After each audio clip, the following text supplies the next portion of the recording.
morning, Carmichael Church. We have a surprise for you this morning. You might not have known it, but this week is Children's Ministry Sabbath.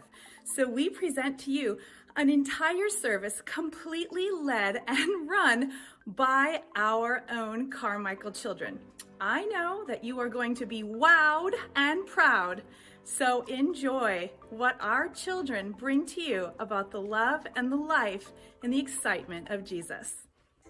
Happy church. Happy Sabbath.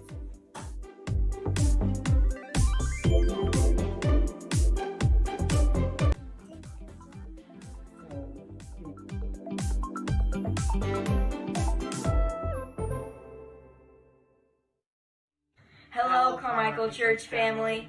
Thank you for joining us. Today is a very special Sabbath. Today's service will be hosted by the kids. We are blessed to serve in this way and hope that this worship is a blessing for you too. This is my friend Lloyd, and we met at Sacramento Adventist Academy. We are starting 7th grade this fall. This is my friend Aiden. We also go to church together. Today we'll be worshiping with you. Happy Sabbath. Good morning, church family. Welcome to the Children's Ministry Sabbath.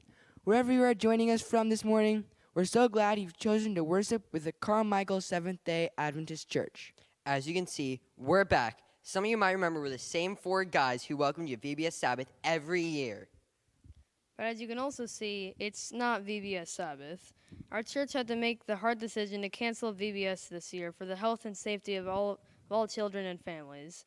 And that was very disappointing to a lot of us. However, our church also made the fantastic decision to go ahead with the Children's Ministry Sabbath anyway. So today we present you a church service brought to you by the kids of Carmichael. That's right, an entire program run completely by kids. I mean, what could go wrong? Caleb, with us up here, a program ran entirely by kids. A lot could go wrong. Nope, not anymore, Dylan. Now that we make church videos from our homes, we get the chance to erase all the mistakes and start over and record over and over and over and over. Okay, Dylan, we get the picture. It's true. Church has been different these last few months, and for a lot of us, that has been really hard. But personally, I've tried to notice some of the perks to the whole home church thing.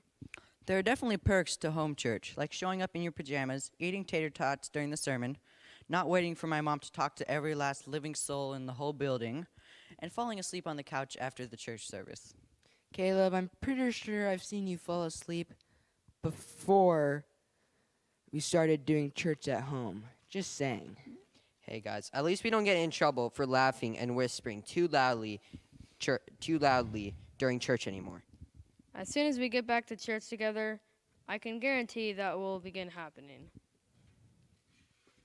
By the way, has anyone thought about how weird it is that right at this moment we were actually watching ourselves on TV? Well, now I'm thinking about it, Caleb. Thanks a lot. Hi, self. Good morning. Happy Sabbath. Boy, are you looking sharp, Dylan. Okay, people, let's try to focus on why we're up here in the first place. We are in charge of announcements, and this week there are several important announcements that we need to make. That's right. Like the fact that we need to announce that Dylan Ferguson's hair has officially gotten too long. It's time for a haircut, Dylan. You can do it. I believe in you. You're not one to talk, Connor. You both need haircuts. No, my hair is awesome, and you're just jealous. Number 1, my hair is awesome too. And number 2, you're definitely jealous, Caleb. And number 3, none of this counts as real announcements. So let's shift gears. Church, next week is the moment you've all been waiting for. Drum roll, please. Our church is finally going to open back up. It's true, after 3 long months, Carmichael SDA is opening its doors again. But things are not going to look quite like they did before all this happened. You mean you'll actually pay attention in church, Dylan? He didn't say miracles would happen. He just said things will look different. Let's explain how things would look different. One thing is that only 100 people are allowed in the church building. Hold on, Dylan. That's never going to work. There are more than 800 people who come to Carmichael, and there will be visitors besides that. Where are the rest of us supposed to go? The rest of us will have to continue worship at home. Here's how it works. As soon as church is over this morning, the sign-up list will go up on our church website, carmsda.org. The first 85 people to sign up will get to attend the church service inside the building next Sabbath. Wait, I thought you said 100. Now you're saying 85? Guys, I know homeschool was hard and all, but do some of you need to go back to Mr. Mike's class and learn how to count? No, Caleb, 85 slots are open for sign-up because other slots are going to be taken up by our singers, our pastors, our storytellers, and our audio-visual tech support people. Wow, this is like some sort of crazy church lottery or something. So let's say I get online and I sign up and I magically get a slot as one of the first 85 people to come back into this building. Then what? Then you'll need to show up wearing a mask and follow all the safety procedures once inside the building. There will be 2 doors you can enter and exit through. You'll be escorted immediately to your seats. You'll be expected to maintain proper social distance from the other families at all times. Wear masks while singing, and as soon as the church service is over, you will need to exit the building and return home immediately. That's good news for us, Caleb. That means our pastor parents can't talk to people in the lobby for 45 minutes after the church service ends. A lot of things are going to be different from the way they were. But it's a start in the right direction. I think it's cool. People will be happy to get back. But what if I'm not one of the 85 who get to return? Can I try for the next week? You sure can. The 85 who visit the first week will have to wait until Thursday to try and sign up the following week. This gives everyone a chance to try and come back if they feel safe and ready to do so. Some members may choose to continue worshiping at home throughout the summer, and that's perfectly okay. We will continue providing the warm and wonderful worship services that are so classically Carmichael. Nice commercial, Dylan. Well, that's enough about the building opening up next week. What else should we tell the church about? I'm personally excited for that I be a new level on my favorite video game this past week. I bet everybody would love to hear about. Dylan, that's not an announcement. It really is a wonder why they still let us up here after all this nonsense. Well, anyway, we do have some more actual announcements to share with you, church. Yes, we do, like the fact that today's Adventurer Investiture Drive-By program. Wait, is that drive-by? No, that's bad. I think it's drive-through or drive-in. It's not fast food, Caleb. Adventurers come dressed up in your Class A uniform. That's the one with the sashes and badges. And enter the parking lot behind the fellowship hall. You'll be directed where to park and then enjoy a short investiture program complete with an ice cream treat at the end. Wait, if there's ice cream at the end, can just anybody come? I mean, us Pathfinders should be allowed to come too. Maybe you could just sneak in or something. I bet nobody would notice. Let me know how that goes, Dylan. Oh, you go ahead and try that, Dylan. Let me know what happens. Adventure families, it's really special that you still get an investiture service. So make sure you come out for that at 2:30 this afternoon and follow all directions once you're here. Follow all directions. Well, that answers the question of whether or not we can come. Sure does. So do we have any more announcements, guys? Or are we ready to let these nice, patient people enjoy the rest of the church service? I think we're ready. Carmichael, congratulations. You survived another year of our announcements. Now you have 364 days to recover. Good luck. You're in for a treat this morning, church. Sit back, relax, and enjoy Children's Ministry Sabbath. And as always, church, thank you for supporting and investing in young people like us. We are the faces of the future. Come on, Caleb. Don't give them bad dreams. Hey, I think we have nice faces. Nobody would be scared of us. Oh my word, you guys, you just killed the moment. Church, thank you for all the many ways you support kids here at Carmichael, including letting us run a whole church service. You're pretty much the best church ever. This is our church. We are blessed, and we're proud to be here. Thanks for letting us share in our ministry. Thanks for all the fun programs you support and for sponsoring so many of us to attend Christian school. Thanks for being our teachers, mentors, leaders, and friends. Thanks for showing us Jesus. And thanks for all the donuts you fed us. Seriously, nobody could even count that. We appreciate you more than donuts we've eaten in this building. If you don't know, that's a lot. Seriously, Dylan, you could have chosen all the songs we sung here or all the prayers we prayed here, but you chose donuts. Well, church, that's what you get. Happy Sabbath and enjoy the rest of the children's ministry program.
Hi everybody, my name is Shania and this is my little sister Risha. Today I'll be talking about strength. Sorry, my little sister got noisy so we had to put her inside. But let's start from the top. Hi everyone, today I'll be talking about glue and God's strength. I've got a piece of thread, 2 pieces actually. So one is covered with glue, while the other is not. So this one, the one that is not covered with glue, I repeat, not breaks. Oh, I tried it before. And this one didn't break. It's strong. Do you see the glue? If not, good, because it kind of reminds me of God. You can't see him, but we always love him. Little, when you feel scared, he's always with you. Even when you feel afraid or mad, he's always with you. Even when it doesn't seem like it. Even when you don't see him, hear him, but you could always count on him. Like in Ephesians 3:16, it says that from his glorious, unlimited resources, he will empower you with inner strength through his Spirit. Thank you for joining us. joining us, and happy Sabbath. Let no one despise their youth, but be an example to the believers in word, in conduct, in love, in spirit, in faith, and purity. 1 Timothy 4 verse 12. The Lord is my shepherd, I shall not want. He makes me to lie down in green pastures. He leads me beside the still waters. He restores my soul. He leads me in the path of righteousness for his name's sake. Yea, though I walk through the valley of the shadow of death, I will fear no evil, for you are with me. Your rod and your staff, they comfort me. You prepare a table before me in the presence of my enemies. You anoint my head with oil, my cup runs over. Surely goodness and mercy shall follow me all the days of my life, and I will dwell in the house of the Lord forever.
Hi, I'm Jason, and I'm going to tell the children's story.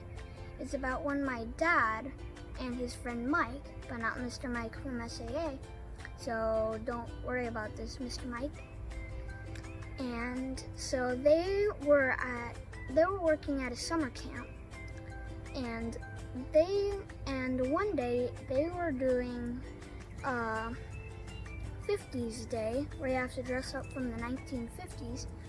So my dad and Mike decided to dress up in jeans and white t-shirts. And so Mike decided to slick his hair back, but he didn't have any gel. So how could he do that with no gel? So we asked my dad, "Do you have any gel?" And my dad said, "It's in my medicine cabinet. Help yourself." So Mr. Mike went into the medicine cabinet and got the tube of gel. And so he put a big giant glob on his hand and put it on his head. And it was so big, and the glob was really big, so he had a lot of slicking to do. And he came out and said to my dad, "How does it look?" And my dad said, "It looks really good."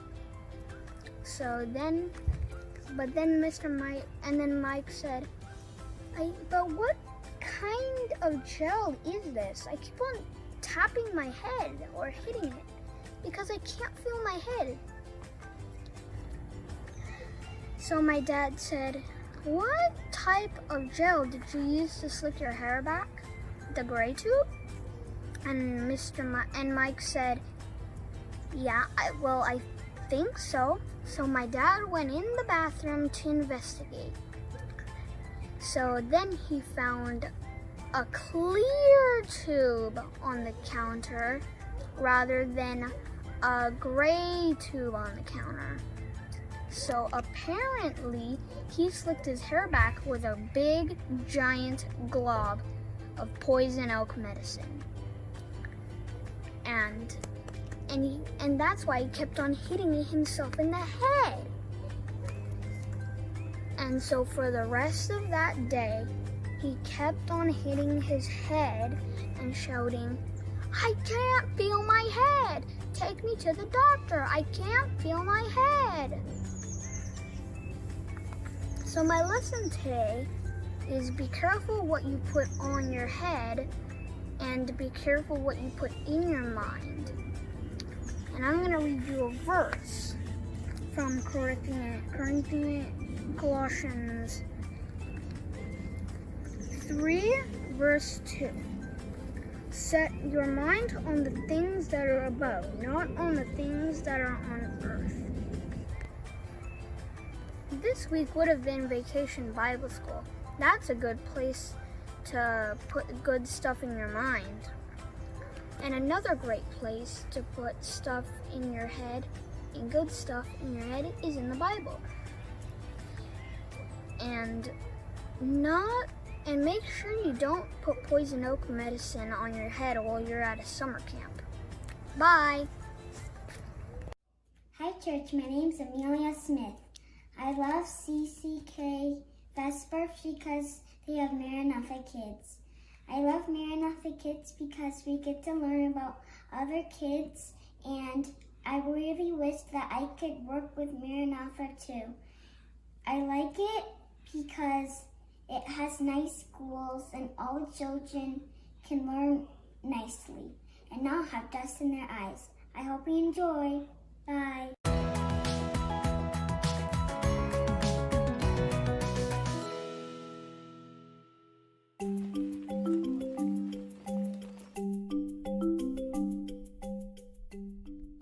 When you think of school, you might imagine sitting, listening to the teacher, playing at recess with your friends, and then heading home to your family. For most kids, school is just a place to learn. But for other kids, school is where they learn and live. These kids go to boarding schools. And there are still other kids who not only live at the school, but school is the only home they have, like Aaliyah. Aaliyah is 10 years old. He lives at the Riverside Adventist School in Kenya. The school is now his home. He had no mother or father to care for him. He had no home. Because he had nowhere to go, Aaliyah joined a group of bad people, something kids without families do to survive in Kenya. While on the streets, I was a street boy. The life I was living was difficult. I used to steal from people to survive, or I would collect scrap metal and sell it. Then, government workers found Aaliyah and took him to Riverside. Now Aaliyah's life is completely different. My life has changed. I can now read. I've also learned about God, and I read my Bible every day. Aaliyah's teachers say that he is the top student in his class. And he's made a lot of friends. But life at his school isn't always easy. When the school first opened in 2006, there were only 6 students and 2 buildings. As new students started to join, they built a few more buildings. The school eventually held classes in the old church building located at the center of campus. But every time they found a space for more students, it filled up with even more students who wanted to learn. So they quickly built more classrooms with the materials they could easily find. These buildings were not meant to last for a long time, but years later, they are still being used. These classrooms get a lot of sand and dust, and it gets into everyone's eyes. Sometimes the teachers can't even teach because it's so bad. They'll get eye infections, and then we'll just be sitting here, waiting for a teacher to come to class. Classes are constantly disrupted by sand, wind, rain, and noise. The dust gets in their eyes, mouths, ears, and even their food. And there is no dormitory for the 29 students who live at the school. We sleep with the teachers in a classroom. Every night we have to take out the desks, sweep, then bring out our mattresses. Then in the morning we have to wake up at 4 so that we have enough time to clear everything and set the desks up again for class. Aaliyah's school really needs a new dormitory and classrooms, but they don't have much money. Many of the students come from poor families and cannot afford to pay for them to go to school. Sometimes it's hard for the school to provide food and materials for the students. There is no money left to make the school bigger. All around the world, there are kids just like Aaliyah who don't have nice places to learn. Their classrooms are dark and have cracked floors. Their dormitories are crowded and some don't have cafeterias to eat in. But did you know that Maranatha builds schools? We do. This helps kids like Aaliyah to have safe, bright, clean places to live and learn.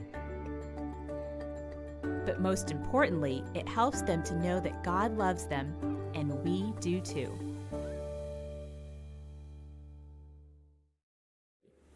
This is the parable of the Good Samaritan. On one occasion, an expert in the law stood up to test Jesus. "Teacher," he asked, "what must I do to inherit eternal life?" "What is written in the law?" he replied. "How do you read it?" He answered, "Love the Lord your God with all your heart and with all your soul and with all your strength and with all your mind, and love your neighbor as yourself." "You have answered correctly," Jesus replied. "Do this and you will live." But he wanted to justify himself, so he asked Jesus, "And who is my neighbor?" In reply, Jesus said, "A man was going down from Jerusalem to Jericho when he fell into the hands of robbers.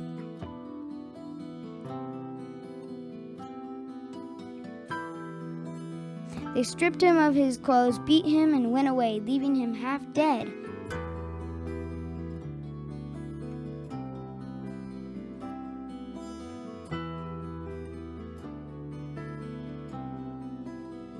A priest happened to be going down the same road, and when he saw the man, he passed by on the other side.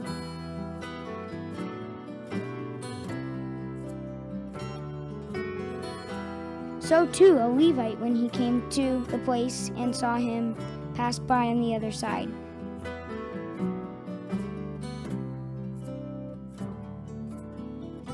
But a Samaritan, as he traveled, came where the man was, and when he saw him, he took pity on him. He went to him and bandaged his wounds, pouring on oil and wine. Then he put the man on his own donkey, took him to an inn, and took care of him.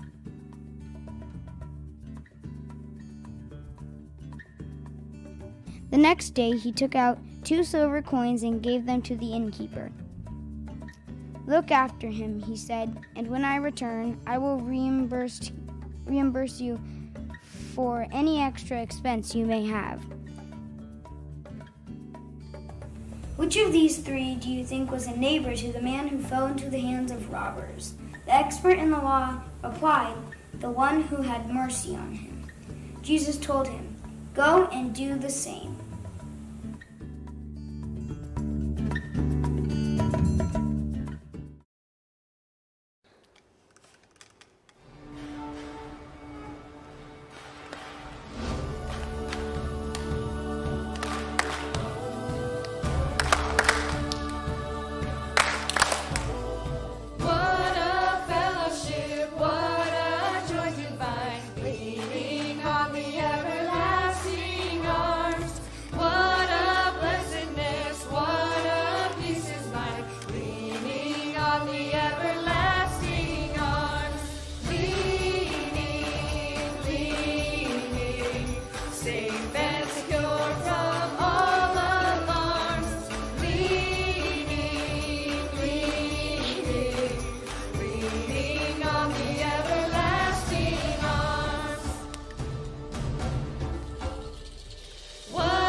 about a thing.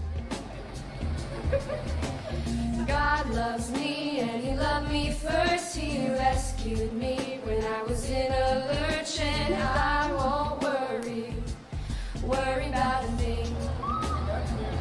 To the left I'll fly, fly, fly. To the right I'll glide, glide, glide. Oh, and I won't worry about a thing. I'm gonna swoop down low, low, low, and I'll soar up high, high, high. Oh, and I won't worry about a thing.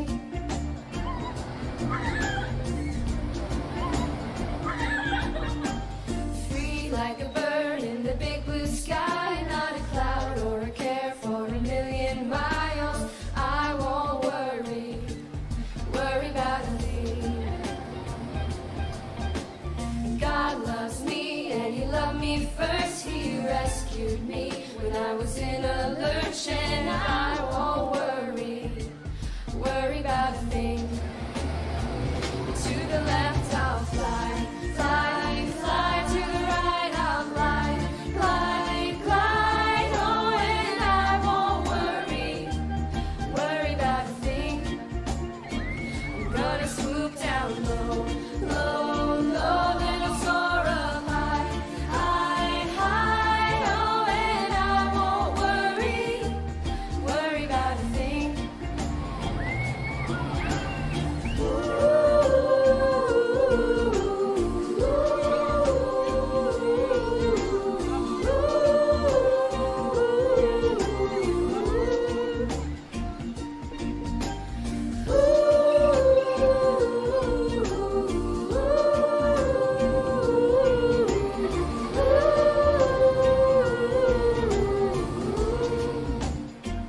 To the left I'll fly, fly, fly. To the right I'll glide, glide, glide. Oh, and I won't worry about a thing.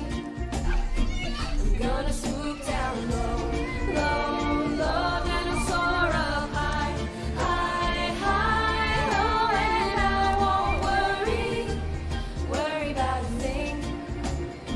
Yeah, and I won't worry about a thing. Whoa, oh, oh, and I won't worry about a thing.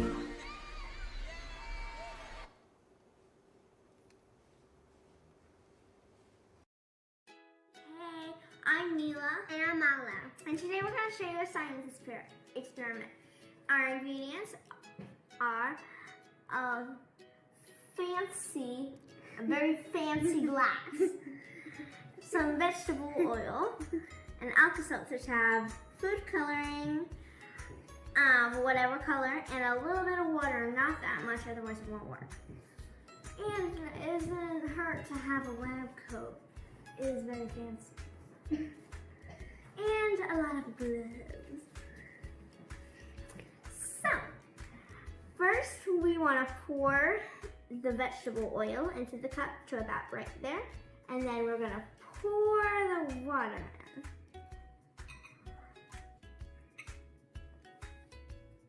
And see, the water sinks to the bottom and the vegetable oil is at the top. So now we're gonna add not too much drops, only 10 or 5.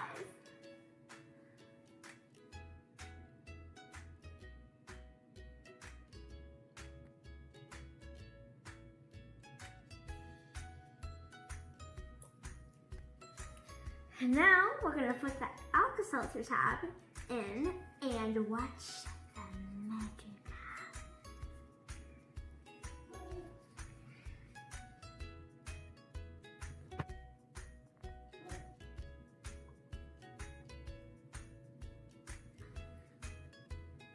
And that's how you make a science experiment lava lamp.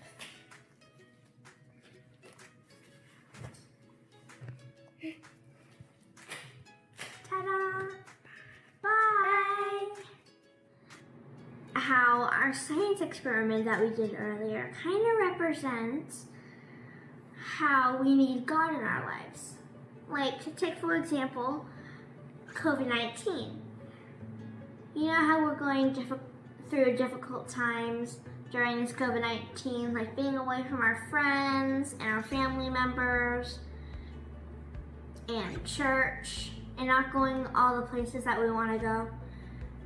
I was thinking, this vegetable oil kind of represents COVID-19 and the water represents us.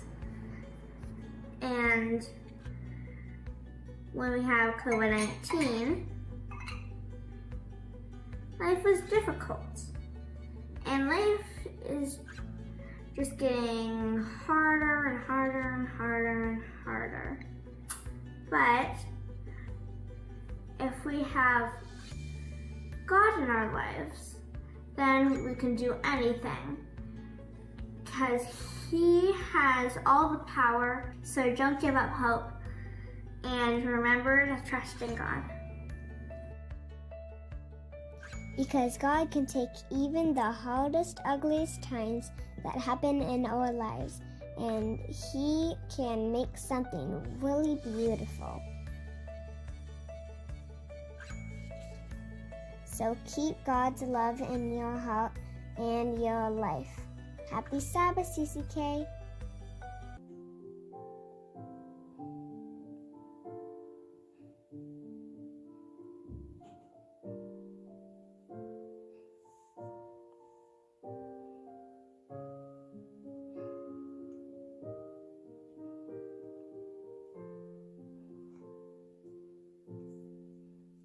If my people will humble themselves and pray, if they seek my face and humble themselves and turn from their wicked ways, I will hear from heaven and forgive their sins. I will hear from heaven and heal our land. Lord, heal our land. Father, heal our land. Hear our cry and turn our nation back to you.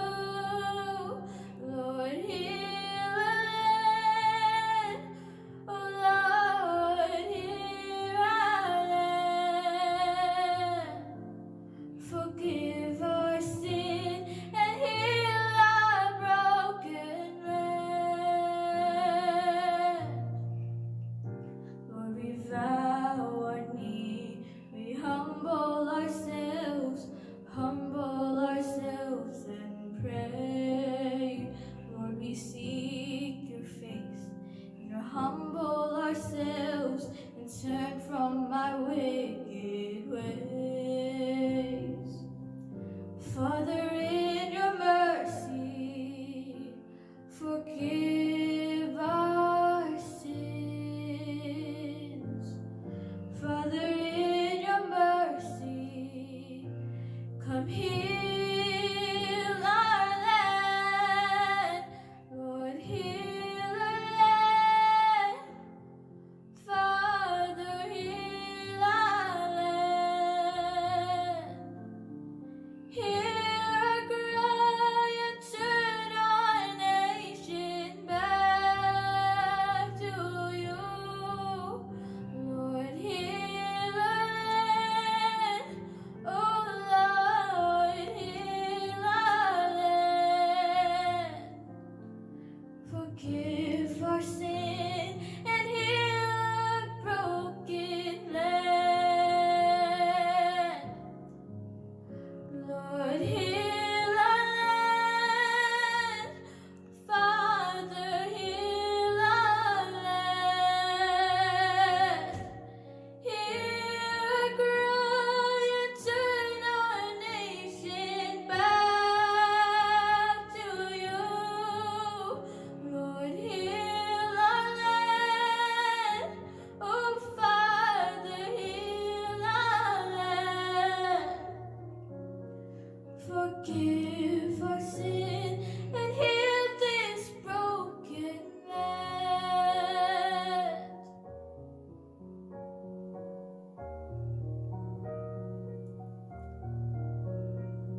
Let us pray.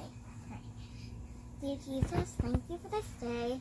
Please help everybody to be being safe, and please help doctors and nurses to all making us feel better and better every day. Thank you for the Sabbath, and thank you that everybody is feeling better. And we ask these things in your name, Lord. Amen. Querido Jesus, obrigado por esse sábado, obrigado por cuidar de nós e obrigado por ser bom pai. Em nome de Jesus, amém.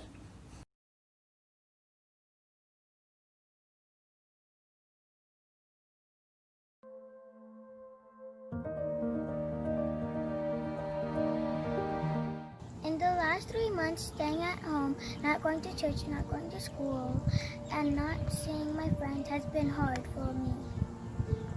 The coronavirus has bothered me about our world today because we can't go to many places and visit other family members and also hang out with friends.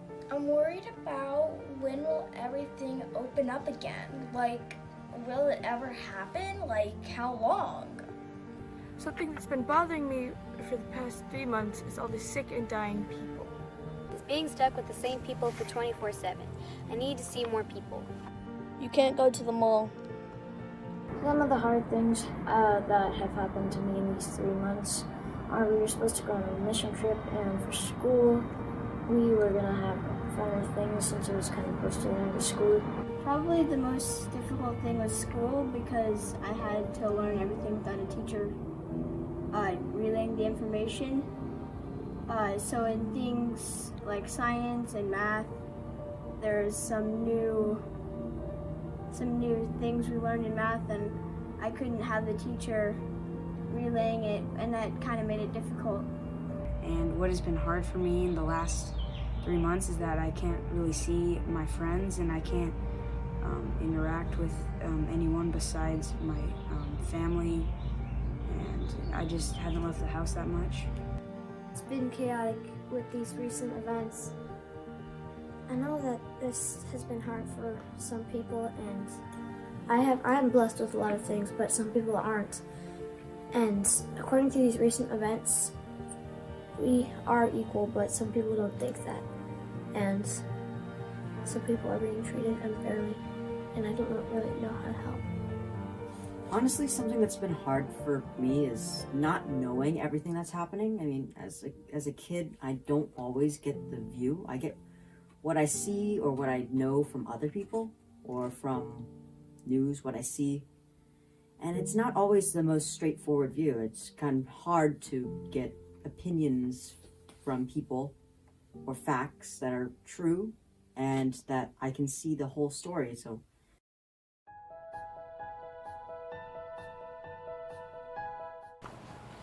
We can pray to God for things to get better and then let Him do the rest. We can focus on making more friends because everyone needs friends. We can spread the gospel.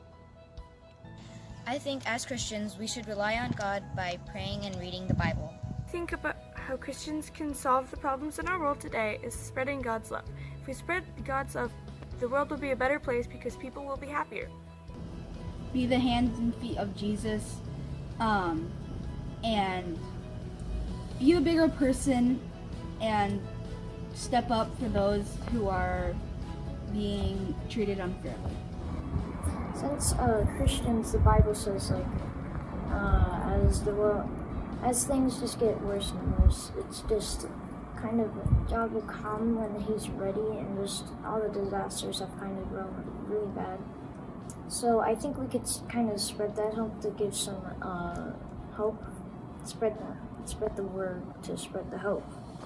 I think that some important things that we can do are mission work, like the Maranatha mission trips are important, and they introduce people to Adventism. Another thing I think we can do as us Christians is, even though things in the world might not look very good sometimes, I think we can tell others about how there's always a hope, that Jesus will always take control of our worries, and that everything will always be in His hands. I think Christians can they can help out people, like if people are not have enough money to like get the essentials, and they can like help them get some food and toilet paper, and they can also tell people to not be so stressed all the time. How I think Christians can help the world is we can have a table and we can, in our neighborhood, and we can put up a sign. We can buy things for each other and we all put it on the table, and then someone who needs something would just grab it, and then you would feel really good, and it's also helping another person. So put out toilet paper, masks, food, canned food, anything like that. People talk like they believe in Jesus, but sometimes they don't actually live it. And we Christians need to live that. So I was thinking that maybe instead of solving our problems by saying, what would Jesus do? You could say, what would Jesus want you to do? Or what would you do as a Christian that the Bible has taught you to do? I think as Christians, we have hope and we have an understanding of what the Bible says. But we also have a hope that if things get uncontrollably worse, or that if things go downhill fast and we are scared or we don't know what to do, we have a hope that there's something better coming.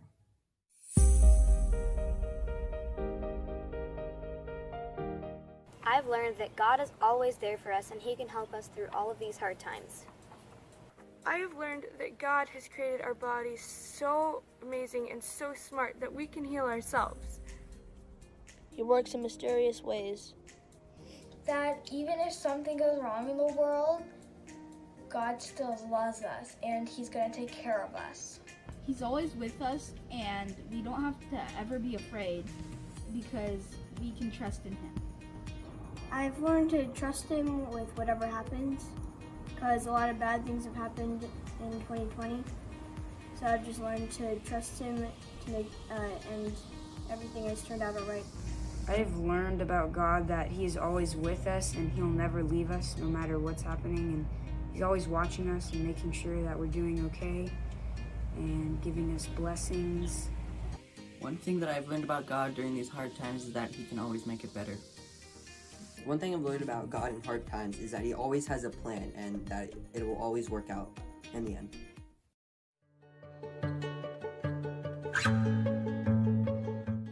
Probably that it is like a weird time because you are starting to you're starting the stages of becoming an adult, and then on top of that you have to juggle the rest of life, and especially now you have to juggle one more thing on your head. It's hard to be a kid in these times because you want to fit in with everyone, and that doesn't always work out. It's difficult because sometimes you go to one adult and they say one thing, and then you go to another adult and they say something about the same subject, but it's a totally different response, so it can be very confusing. But I'm glad I have people that I can talk to about that. It's like you should still be pretty serious with kids, but you can't be overly serious because you're a lot older than us, so there's a bunch of things that we don't know because we're younger. But that doesn't mean you need to think of us lower than you. I think the church needs to know that we want to be with God and want to, spend time with Him in these times, and that we have to work for everything that we get, and that's what they need to understand. As you've noticed, a lot of kids are watching you and looking at you for examples about how to live your life, and some people aren't setting good examples, and we don't really know what to make of it. One thing that it's like for being a teenager right now is that I feel like we might not really get much of a say most of the time in the world, we don't really know.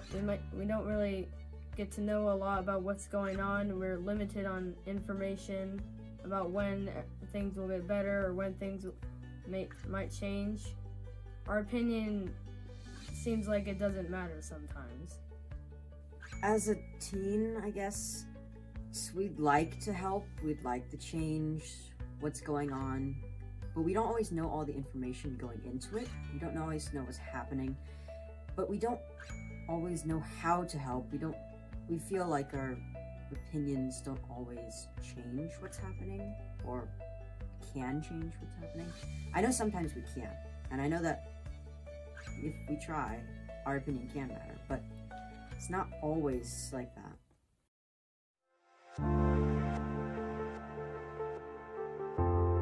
Carmichael Church helps me grow as a Christian by giving me other people's opinions and points of view on God and the Bible.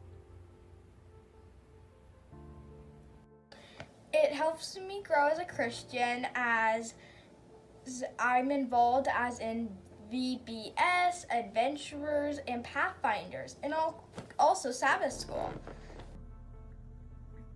Through Sabbath School, Vespers, and online church, those have really been helpful. Whenever I have questions, I can ask my Sabbath school teacher, and I always get some sort of explanation.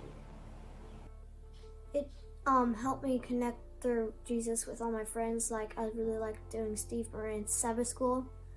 And there was also a lot of people who had faith during this hard time. And I look up to them. And so I had faith that we would get through this. I want them to keep amazing people around that can answer my questions, like Pastor Melissa and Pastor Pedro and Pastor Keith. I want them to continue to support me and be there for me. I also appreciate all of the adults that help out with the programs like Adventures and VBS that help us learn about Jesus. I think that this church helps me learn about God by separating you into age and grade groups. Because if you don't listen to the sermon like that much, it's kind of like a one-on-one, even though it's not, but you get more information out of it than you do in the church if you're not paying attention. So I think that since they split you into groups, I learn more from Sabbath school, but I get a bigger view on that story from the sanctuary. The church has helped me grow up because some things like Sabbath school, and they've really introduced me to a bunch of beliefs that we have in the faith, and a lot of things that the Bible wants us to be like, and I've learned a lot of stuff about that. I think the church helps me grow, and a lot of other people my age or younger, is that they're always supporting the youth, and they're always, they always spend a bunch of time with the youth, like all the Sabbath school teachers and Pastor Benji and Pastor Howell, and they always, help out with the family and the younger people, and I think that's helped me grow as a Christian, and that's helped, I think, a lot of other people in my family, like Leah and Caroline, grow as a Christian too. How Carmichael helps me grow as a Christian is that it helps you learn in a fun way. So it's not like making you learn as a boring way and just making it not sound fun. They make it exciting and have adventures and pathfinders. They make it so you have excitement in it about learning about God. That's why I like our church. Carmichael Church has helped me see a more clear picture of who Jesus is and how he helps people. I think that Carmichael has helped me realize that God loves kids too. Because we have all this stuff for kids, and why would we have stuff for kids if God only cared about adults?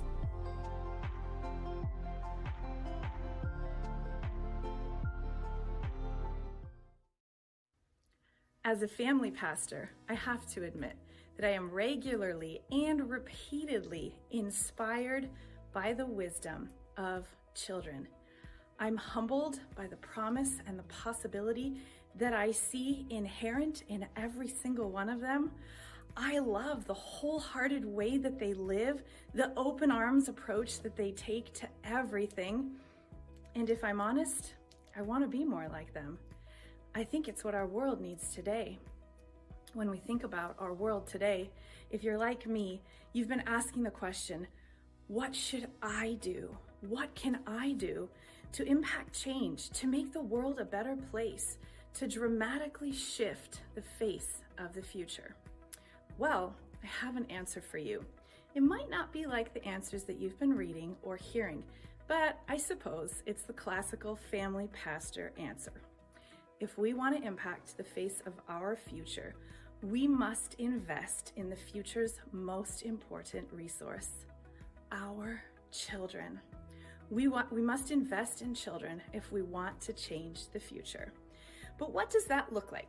Besides the obvious ways of getting involved in children's programs, helping lead adventurers or pathfinders, teaching Sabbath school, helping run different children's events, we know all of those ways.